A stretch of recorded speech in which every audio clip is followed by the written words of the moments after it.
अब तक plant transport system के मैक्सिमम इंपॉर्टेंट टॉपिक कवर कर चुके हैं. If you want those topic please go and check out our channel. मैंने लिंक डिस्क्रिप्शन पे भी डाल चुकी ताकि इजीली आपको प्रोवाइड हो सके. Today we will learn about the apoplastic loading and unloading by the sucrose hydrogen plus symporter. And very warm welcome to our DGC classes friends. आज हम उसकी रिगार्डिंग में कुछ क्वेश्चन देखेंगे जिससे हम डील कर सकें कि क्वेश्चन किस टाइप के आ सकते हैं. बहुत ही ईजी होते हैं और कैसे उसे डिकोड कर सकते हैं. So let's learn. सबसे फर्स्ट अगर देखा जाए तो फ्लोएम लोडिंग और अनलोडिंग की बात हो तो यहाँ पे दो प्रकार का मैकेनिज्म काम करता है. एक तो है सिम्प्लास्टिक मूवमेंट, दूसरा है एपोप्लास्टिक मूवमेंट. ये याद रखना, अगर इसका जो डिटेल वर्जन हमने लास्ट वीडियो में पढ़ चुके हैं, ठीक है. अगर सिम्प्लास्टिक मूवमेंट होगा तो वहाँ पे प्लाज्मोडेस्माटा का होना बहुत ज़रूरी है, क्योंकि सिम्प्लास्टिक मूवमेंट जो है वो तभी कहलाएगा जब वहाँ पे प्लाज्मोडेस्माटा क्या हो, प्रेजेंट हो. लेकिन बात अगर एपोप्लास्टिक मूवमेंट की हो, वहाँ पे प्लाज्मोडेस्माटा काम नहीं करेगा. वहाँ पे इंटरसेलुलर स्पेस के थ्रू क्या होगा, फ्लोएम सेप का मूवमेंट होगा. इसे और डिटेल में देखते हैं. जैसे कि हमने देखा था, सबसे फर्स्ट क्लोरोप्लास्ट से फोटो एसिमिलेट या फिर बोले तो फ्लोएम सेप जो आएगा अभी, ठीक है. सबसे फर्स्ट कहाँ आएगा, वो मीजोफिल सेल में. मीजोफिल सेल से प्लाज्मोडेस्माटा के थ्रू धीरे धीरे, जो यहाँ पोर देख रहे हैं आप, यहाँ जो स्पेस है वही क्या है, प्लाज्मोडेस्माटा. उसके थ्रू वो धीरे धीरे बंडल सीट में आएंगे. बंडल सीट से धीरे धीरे पेरेन्काइमा सेल में आएंगे. इसके बाद उसे आना चाहिए कंपेनियन सेल में. बट यहाँ पे कोई भी ऐसा प्लाज्मोडेस्माटा नहीं दिख रहा जिसके थ्रू क्या करेगा, वो मूव करेगा. तो यहाँ पे ये दिख रहा है दो सेल के बीच में ये एक्स्ट्रा सेलुलर स्पेस है. इसी एक्स्ट्रा सेलुलर स्पेस के थ्रू क्या करेगा, सेल टू सेल क्या करेंगे, कनेक्शन होगा, सेल टू सेल मूवमेंट होगा, ठीक है. तो कंपेनियन सेल से सी एलिमेंट सेल में मतलब सी एलिमेंट सेल में तभी जाएगा ना जब वो पेरेन्काइमा सेल से कंपेनियन सेल में आएगा. तो यहाँ पे पेरेन्काइमा सेल और कंपेनियन सेल, इन दोनों के बीच में कुछ डिटेल मैकेनिज्म है, इसे देखते हैं, ठीक है. जैसे हमें पता है या तो एपोप्लास्टिक मूवमेंट होता है या फिर सिम्प्लास्टिक मूवमेंट है. बट यहाँ पे जिसके लिए मेनली रिक्वायरमेंट होगा एक्स्ट्रा सेलुलर स्पेस. यहाँ पे होता क्या है, ये केमिकल पोटेंशियल ग्रेडियंट्स के अगेंस्ट काम करता है. क्यों अगेंस्ट काम करता है, आप देख सकते हैं कभी भी सुक्रोज जो रहेगा, ट्रांसपोर्ट जो सुक्रोज ही होगा, ठीक है. अगर सेल में देखा जाए तो सेल टू सेल मूवमेंट हो रहा है सुक्रोज का और वहाँ स्टोर हो रहा है. तो जाहिर सी बात है, अगर स्टोर हो रहा है तो अंदर में साइटोप्लाज्म में सुक्रोज का अमाउंट क्या होगा, कंसंट्रेशन हाई होगा, ठीक है. लेकिन सेल के बाहर बार बार हाइड्रोजन आयन प्रेजेंट आ रहे हैं, तो उसके प्रेजेंट होने के कारण सेल के बाहर में हाइड्रोजन प्लस आयन का कंसंट्रेशन क्या होगा, ज़्यादा, ठीक है. लेकिन शुगर को लो कंसंट्रेशन होने के बावजूद भी लो से हाई की ओर जाना चाहिए, जो कि क्या काम करता है, अगेंस्ट ग्रेडियंट काम करता है. और कोई भी मूवमेंट अगर अगेंस्ट ग्रेडियंट काम कर रहा है तो वहाँ पे एटीपी रिक्वायरमेंट होता है, एनर्जी का रिक्वायरमेंट होता है. इस टाइप का प्रोसेस ही कहलाता है एक्टिव ट्रांसपोर्ट. तो यहाँ पे हमने दो स्टेटमेंट देखा. अगर एपोप्लास्टिक मूवमेंट हो रहा है तो वहाँ उसके लिए चाहिए क्या, इंट्रासेलुलर स्पेस चाहिए, क्योंकि वहाँ प्लाज्मोडेस्माटा का कोई रोल नहीं होता. सेकंड ये कि एनर्जी रिक्वायरमेंट होगा, इसलिए कौन सा ट्रांसपोर्ट होगा, एक्टिव ट्रांसपोर्ट होगा. तो देख सकते हैं यहाँ पे एक प्रोटीन है जिसको कि सुक्रोज को उसी के थ्रू जाना है. इस प्रकार के प्रोटीन को बोलते हैं सिम्पोर्टर. इसमें कौन सा मैकेनिज्म काम करता है, सिम्पोर्टर होता क्या है, यहाँ पे क्वेश्चन बनता है, ठीक है. जब दो मॉलिक्यूल, यहाँ पे देख सकते हैं हाइड्रोजन आयन और सुक्रोज आयन, जब साथ में एक साथ मूवमेंट करे, वो भी एक ही डायरेक्शन में, सेम डायरेक्शन में, इसे ही बोलेंगे सिम्पोर्टर, ठीक है. यहाँ पे सुक्रोज अकेला नहीं जाएगा क्योंकि उसे एनर्जी का रिक्वायरमेंट है. तो वो क्या करेगा, हाइड्रोजन आयन का कंसंट्रेशन हाई है कहाँ, आउटर एरिया में, बट इनर में लो है तो वो इजीली मूव कर सकता है. तो हाइड्रोजन आयन के साथ सुक्रोज आयन, दोनों क्या है, दोनों मॉलिक्यूल कंबाइन होके सिम्पोर्टर के साथ एक ही डायरेक्शन में, यानी सेल के अंदर साइटोप्लाज्म में क्या करेंगे, मूव करेंगे, ठीक है. जैसे ही वो सेल के अंदर एंटर करते हैं तो वहाँ तो पहले क्या था, हाइड्रोजन आयन लो था, ठीक है. बट एंटर करने के बाद हाइड्रोजन आयन क्या हो जाएगा, हाई हो जाएगा, ठीक है. तो हाइड्रोजन आयन का यहाँ कोई रोल नहीं है. तो ये क्या होगा, अगेन ये हाइड्रोजन एटीपीज, यहाँ आप देख सकते हैं पर्पल कलर में हाइड्रोजन एटीपीज है.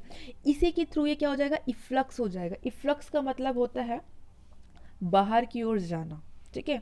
तो यहाँ पे इस तरह का साइकिल चलते रहेगा, हाइड्रोजन आयन सुक्रोज को एंटर करा सिम्पोर्टर के थ्रू, देन वहाँ पे उसका कंसंट्रेशन हाई हुआ, कंसंट्रेशन हाई होने के बाद फिर से ये हाइड्रोजन प्लस एटीपीज के थ्रू ये क्या हो गया, इफ्लक्स होगा, इफ्लक्स होने के बाद फिर से बाहर में कंसंट्रेशन बढ़ जाता है। इस तरह से मूवमेंट यहाँ चलता रहता है, ठीक है। जैसे हमने अभी जस्ट देखा, यहाँ से एंटर हुआ देन आउटर, ये चीज़ दो चीज़ यहाँ पे याद रखना।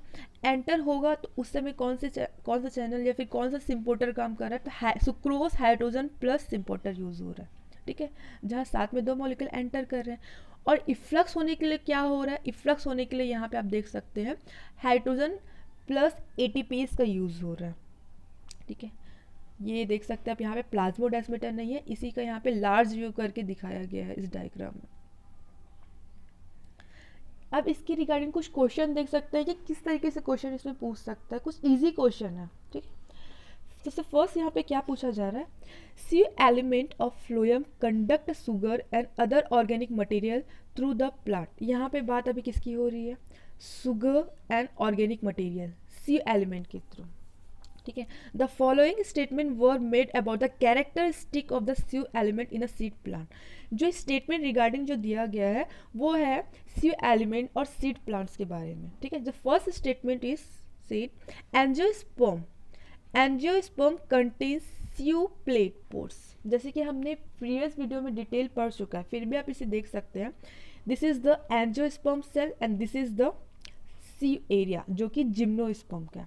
अब यहाँ आप देख सकते हैं यहाँ पे प्लेट लाइक स्ट्रक्चर जैसे बहुत सारे पोर्स हैं, ठीक है, दिस इज कॉल्ड स्यूप्लेट कंपेनियन। और यहाँ पे आप साइड में देख सकते हैं कंपेनियन सेल है। तो स्यूप्लेट में क्या बहुत सारे पोर्स हैं, और मतलब इससे ये तो क्लियर हो गया कि एंजियोस्पर्म में स्यूप्लेट प्रेजेंट होते हैं। लेकिन क्या जिम्नोस्पर्म में ऐसा स्ट्रक्चर दिख रहा है ना, यहाँ पे कोई भी प्लेट वाला स्ट्रक्चर नहीं दिख रहा है, यहाँ पे स्यू सेल्स पाए जाते हैं, स्यूप्लेट नहीं पाए जाते हैं। इसके रिगार्डिंग में क्वेश्चन देखिए तो फर्स्ट तो बिल्कुल सही है, स्यूप्लेट पाया जाता है।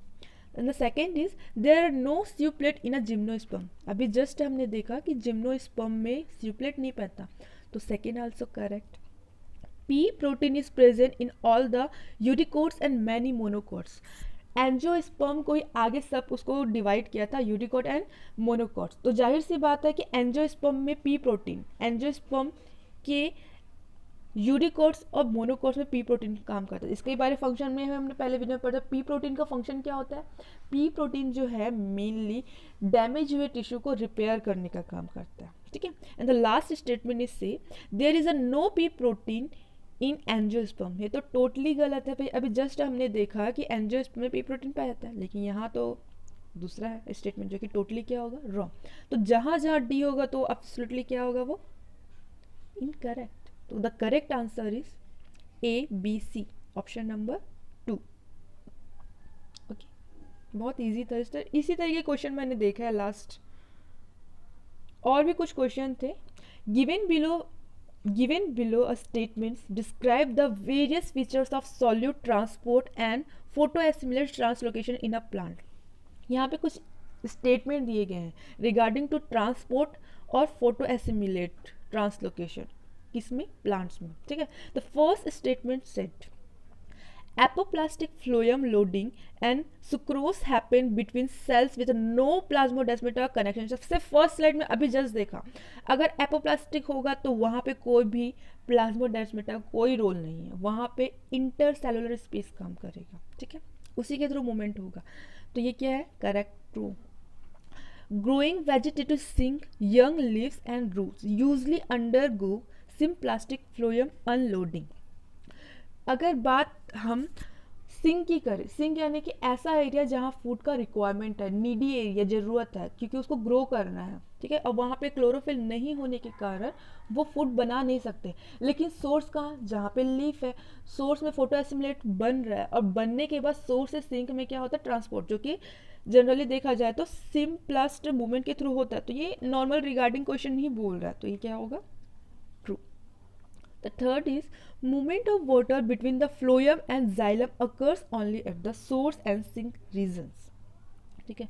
अगर यहाँ पे मूवमेंट हो रहा है फ्लोएम से जाइलम की ओर वाटर का, water between the phloem and xylem occur only ऐसा only वाला वर्ड तो बिल्कुल यहाँ काम नहीं करेगा, लेकिन सिर्फ जाइलम और फ्लोएम के बीच नहीं, ये और भी टिश्यू में क्या करते हैं, मूवमेंट करते हैं। तो एकदम स्पेसिफिक नहीं बोल सकते कि सिर्फ जाइलम और फ्लोएम के सेल्स के बीच में हो रहा है, ठीक है। तो ये तो क्या हो गया, रॉन्ग स्टेटमेंट, ठीक है। डी देखा जाता है, symplastic loading of sugar into the phloem occurs in the absence of plasmodesmata. सबसे फर्स्ट स्लाइड में देखा था, अगर सिम्प्लास्टिक मूवमेंट होगा तो सबसे ज़रूरी चीज़ है उसका मूवमेंट किसके थ्रू होगा, प्लाज्मोडेस्माटा के थ्रू। बट यहाँ तो डायरेक्ट बोल रहे हैं भाई एब्सेंस ऑफ प्लाज्मोडेस्माटा, तो ये तो टोटली क्या हो गया, इनकरेक्ट। तो जहाँ जहाँ सी और डी है तो तुरंत क्या हो जाएगा, फर्स्ट भी क्या है, इनकरेक्ट, थर्ड भी क्या है, incorrect, and second also wrong. The correct answer is A and B, fourth.